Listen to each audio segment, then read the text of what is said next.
Sebuah laporan yang dibuat oleh para ilmuwan dari Oxford University menyatakan bahwa perang nuklir adalah salah satu hal yang bisa membawa pada akhir dunia. Sangat perlu digarisbawahi bahwa senjata nuklir juga berpotensi besar untuk menghancurkan seluruh umat manusia. Hal ini disampaikan oleh Piers Millett, pakar biosecurity dari Future of Humanity Institute. Tidak hanya bisa memusnahkan umat manusia dalam hitungan detik, namun yang tidak terkena dampak ledakan bisa terkena dampak radiasi.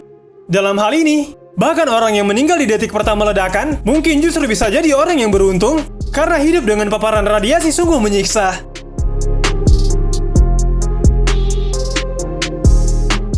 Meski itu belum terjadi, hal ini sudah menjadi momok dunia sejak tahun 1980-an, di mana Amerika Serikat dan Uni Soviet bisa dengan mudah melakukan perang nuklir. Jika hal ini terjadi, kota besar dan hutan akan terbakar, asap akan membentuk awan yang memblokade sinar matahari untuk masuk ke atmosfer bumi. Partikel ini tidak akan hilang meski di bumi hujan selama bertahun-tahun. Dalam skenario terburuk, diperkirakan 99% cahaya matahari akan terhalau untuk masuk ke bumi dalam beberapa bulan. Tumbuhan tidak bisa berfotosintesis, makanan untuk manusia dan hewan akan lenyap.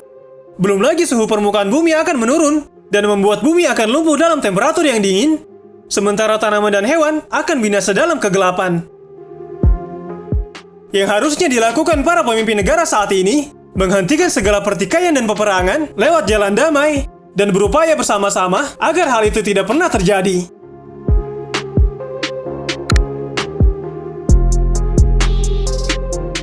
Sementara itu, tim ahli dari Amerika Serikat disebut bakal meneliti nuklir di Kalimantan Barat dalam riset senilai jutaan dolar Amerika Serikat. Ketua Komisi 7 DPR, Dewan yang membidangi riset serta teknologi dan energi, Sugeng Suparwoto mengatakan, tim dari Amerika Serikat telah berkunjung ke DPR pada beberapa waktu yang lalu. Mereka meminta izin untuk melakukan riset untuk mengetahui kandungan uranium di Kalimantan Barat. Komisi 7 DPR telah melakukan hampir setiap bulan, dikunjungi oleh berbagai pemangku kepentingan dari luar negeri.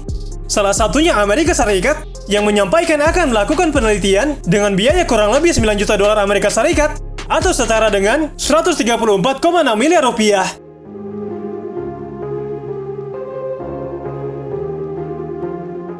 Sugeng juga menjelaskan mengapa Kalimantan Barat dipilih menjadi wilayah yang hendak dilakukan riset. Hal itu lantaran di Kalimantan Barat memiliki cadangan nuklir yang terbilang cukup besar, namun Sugeng tidak menyebut berapa besarannya. Ia menjelaskan, Kalimantan Barat merupakan salah satu sumber bahan baku bauksit yang bisa diubah menjadi uranium. Secara unsur kimiawi, bauksit mengikat unsur lain di dalamnya. Atas alasan itu, Indonesia potensial punya cadangan uranium yang bisa diolah sendiri, terlebih jika Amerika Serikat sudah terbilang serius untuk melakukan riset di wilayah Kalimantan Barat.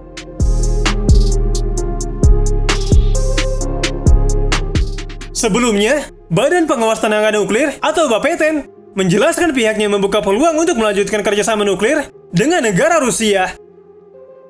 Pelaksana tugas Kepala BAPETEN, Sugeng Sumbarjo mengatakan, yang jelas kami bekerja sama dengan semua pihak.